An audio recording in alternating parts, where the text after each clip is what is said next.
Hello दोस्त, आज हम लोग अपनी जीके जीएस की श्रृंखला को आगे बढ़ाते हुए कार्य करेंगे। तो आज का सबसे पहला क्वेश्चन है कि रौलट एक्ट को ब्लैक बिल किसने कहा था। तो रौलट एक्ट को ब्लैक बिल गांधी जी ने कहा था। यह बिना अपील, बिना दलील, बिना वकील वाला कानून भी इसे कहते हैं। इसमें संदेह होने पर व्यक्ति को अनिश्चित काल के लिए जेल भेज दिया जाता था। सेकेंड नंबर क्वेश्चन पे देखेंगे कि जलियांवाला बाग हत्याकांड के बाद कांग्रेस पार्टी ने मदन मोहन मालवीय कमेटी बनी। इस बनी कमेटी का रिपोर्ट किसने लिखा था।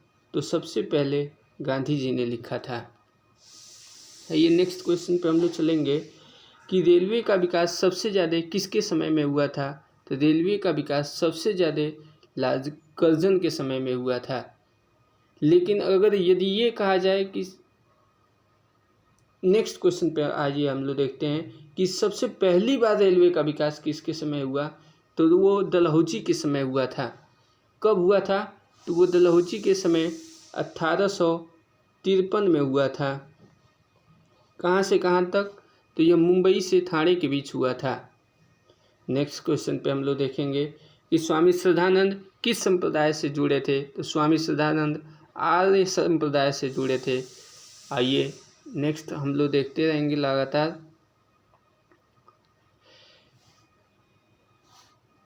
देखेंगे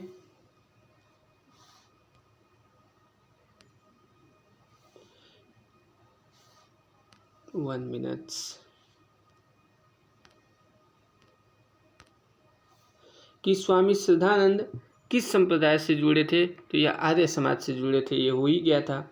नेक्स्ट क्वेश्चन, बिहार में शराबबंदी और चौकीदारी कर न देने का आंदोलन किस आंदोलन के दौरान था। तो यह विनय अवज्ञा आंदोलन के दौरान था। बानर सेना व मंजरी सेना किस आंदोलन से जुड़ी थी। तो यह सविनय अवज्ञा आंदोलन से जुड़े थे। प्रवासी भारतीय दिवस कब मनाया जाता है। तो यह 9 जनवरी 2003 से मनाया जाता है और लक्ष्मी मल सिंधवी के सलाह पर ही यह मनाया जाता है। इस साल नेक्स्ट क्वेश्चन, इस साल का प्रवासी भारतीय सम्मेलन कहाँ पे आयोजन होगा। तो यह मध्य प्रदेश के सिंधवी में आयोजन होगा। नेक्स्ट देखेंगे कि इंडिया इंडिपेंडेंट किसकी पुस्तक है। तो यह मोतीलाल नेहरू की पुस्तक है। नेक्स्ट क्वेश्चन, ब्राह्मण पत्रिका के संपादक कौन है। तो ब्राह्मण पत्रिका के संपादक प्रताप नारायण मिश्र हैं। आइए नीचे देखते हैं।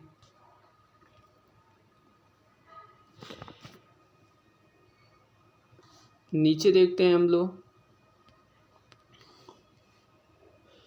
ब्रोकन विंग पुस्तक, गोल्डन थ्रेशोल्ड पुस्तक किसकी है। तो यह दोनों पुस्तक सरोजिनी नायडू जी की है। भारत की प्रथम महिला राज्यपाल भी रह चुकी हैं सरोजिनी नायडू। नेक्स्ट क्वेश्चन पर देखेंगे कि जनगणना किस सूची में शामिल है। तो यह 7वीं सूची में शामिल है। जनगणना किस आर्टिकल में शामिल है। तो यह आर्टिकल 246 में शामिल है। नेक्स्ट क्वेश्चन, राष्ट्रीय जनसंख्या नीति 2000 ईस्वी के किस वर्ष तक जनसंख्या स्थिरता प्राप्त करने का लक्ष्य है। तो वर्ष 2045 तक जनसंख्या स्थिरता प्राप्त करने का लक्ष्य है। नेक्स्ट क्वेश्चन पे हम लोग देखेंगे कि 2011 की जनसंख्या दशकीय वृद्धि ऋणात्मक दर कहाँ पे दर्ज की गई। तो यह नागालैंड में दर्ज की गई थी। नेक्स्ट देखेंगे कि शहरी क्षेत्र में सबसे कम साक्षरता किस राज्य की है। तो यह यूपी राज्य की है। नेक्स्ट, सबसे अधिक जनसंख्या वृद्धि कहाँ पे देखने को मिली है। तो यह मेघालय में देखने को मिली है। और सबसे कम जनसंख्या वृद्धि कहाँ देखने को मिली है। तो यह नागालैंड में देखने को मिली है। नेक्स्ट आइए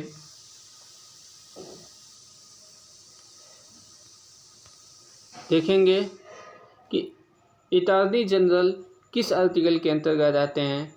आर्टिकल 76 के अंतर्गत। एडवोकेट जनरल का उल्लेख आर्टिकल किस अनुच्छेद के अंतर्गत है। तो आर्टिकल 165 के अंतर्गत। Next question, Patna high court की स्थापना कब हुई थी? तो पटना हाई कोर्ट की स्थापना 1916 में हुई थी। पटना कॉलेज की स्थापना कब हुई थी? तो यह 1863 में हुई थी। नेक्स्ट हम लोग देखेंगे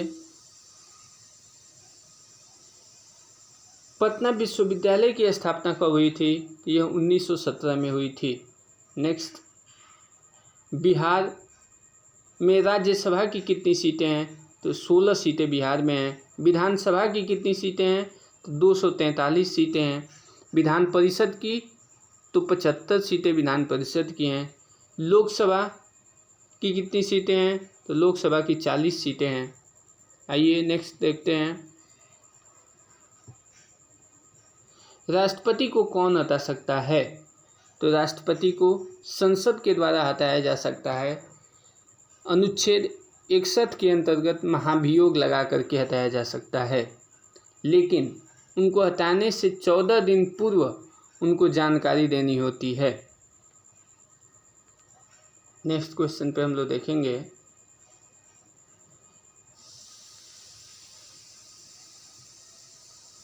इंदिरा गांधी के राष्ट्रीय आपातकाल कब लागू किया गया था? इंदिरा गांधी के द्वारा राष्ट्रीय आपातकाल कब लागू किया गया था?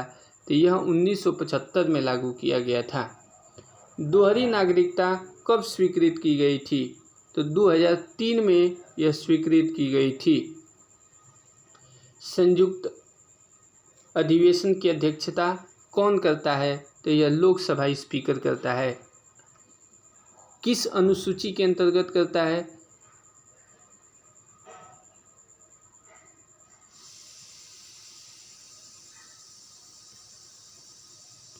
इस क्वेश्चन को हम लोग नेक्स्ट देखते हैं कि संयुक्त अधिवेशन की अध्यक्षता कौन करता है? तो यह लोकसभा स्पीकर करता है। किस आर्टिकल के अंतर्गत? आर्टिकल 108 के अंतर्गत। नेक्स्ट क्वेश्चन, रॉकेट को चलाने में प्रयुक्त ईंधन क्या है? वो प्राणोदक होता है। सीएनजी में सबसे ज़्यादा क्या होता है? तो सीएनजी में 90% मीथेन होता है।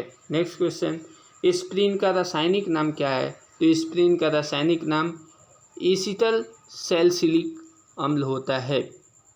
नेक्स्ट क्वेश्चन, बैक्टीरिया क्या है? तो बैक्टीरिया एक प्रकार का अपघटक होता है। नेक्स्ट क्वेश्चन को देखेंगे कि पारिस्थितिकीय तंत्र में ऊर्जा का ह्रास होता है किससे? रूपांतरण से। पारिस्थितिकीय तंत्र में रासायनिक तत्वों का प्रवाह कैसे होता है? तो यह चक्रीय होता है।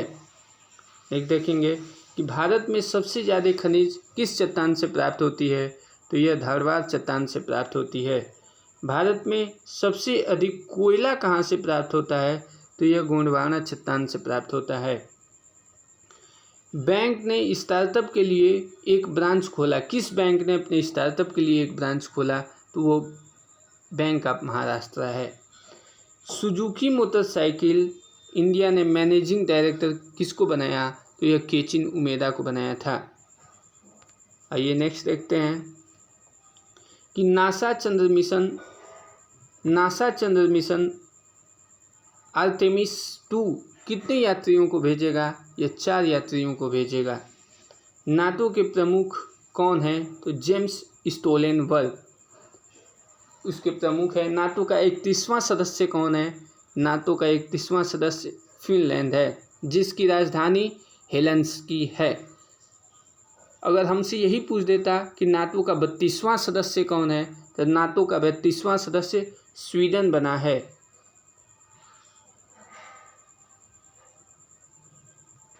नाटो का 32वां सदस्य स्वीडन बना। पूछते कि नाटो का मुख्यालय कहाँ है? तो नाटो का मुख्यालय ब्रुसेल्स है। आइए हम लोग नेक्स्ट देखते हैं कि वाराणसी को जीआई टैग किसके लिए मिला है? तो यह पान और लंगड़ा आम के लिए मिला था। नेक्स्ट क्वेश्चन को हम लोग देखेंगे कि इंडिया जस्टिस रिपोर्ट में पहला स्थान किस राज्य को प्राप्त हुआ है? तो यह कर्नाटक को प्राप्त हुआ है। B20 कॉन्फ्रेंस का आयोजन किस शहर में हुआ है? तो यह कोहिमा में हुआ है। नेक्स्ट देखेंगे भरोसा ट्रस्ट ऐप द्रौपदी मुर्मू जी के द्वारा लॉन्च किया गया। यह किसके लिए है भरोसा ट्रस्ट ऐप? तो यह महिला सुरक्षा को बढ़ावा देने के लिए है। नेक्स्ट देखेंगे कि ज्योतिबा फूले की जयंती पर सार्वजनिक अवकाश के रूप में सबसे पहले कहाँ अवकाश किया गया? तो यह राजस्थान में किया गया। नेक्स्ट क्वेश्चन को देखेंगे कि 2022 तक बाघों की आबादी कितनी है? तो यह 3167 है। आइए देखते हैं कि विश्व होम्योपैथिक दिवस कब मनाया जाता है? तो यह 10 अप्रैल को मनाया जाता है डॉक्टर सैमुअल टनीमैन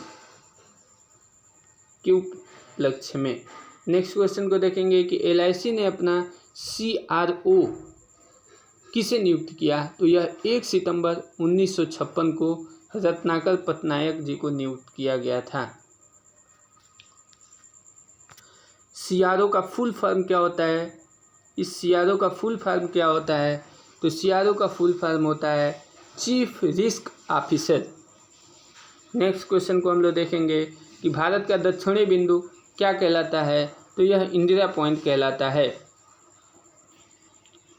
भारत का दक्षिणी बिंदु इंदिरा पॉइंट कहलाता है। यहाँ पे हम लोग देख लेंगे कि भारत का पूर्वी बिंदु क्या कहलाता है? यह किबिथू कहलाता है जो आंध्र प्रदेश में स्थित है। और भारत का दक्षिणी बिंदु गहीरमाथा या गौरमाथा कहा जाता है। भारत का उत्तरी बिंदु इंदिरा कॉल कहा जाता है जो लद्दाख में स्थित है। भारत का दक्षिणी बिंदु इंदिरा पॉइंट कहा जाता है। भारत में कुल तटीय सीमा की लंबाई कितनी है? तो यह 1516.6 किलोमीटर है। प्रायद्वीपीय तट की लंबाई अगर पूछ देता है कि कितनी है तो यह 6100 किलोमीटर है। और कुल स्थलीय सीमा की लंबाई अगर पूछ देता है तो 15,200 किलोमीटर है। आइए देखते हैं इधर कि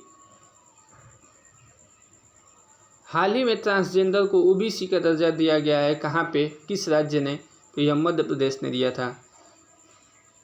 भारत में पहली semi high speed regional rail service को क्या नाम दिया गया है? तो रैपिड एक्स नाम दिया गया है। नेक्स्ट क्वेश्चन देखेंगे कि LIC के CEO कौन हैं? तो LIC के CEO सिद्धार्थ मोहंती जी हैं। आज का सेशन यहीं पे समाप्त होता हुआ। अगर आप लोगों को ये वीडियो अच्छी लगी हो तो लाइक और सब्सक्राइब और शेयर ज़रूर करें। धन्यवाद।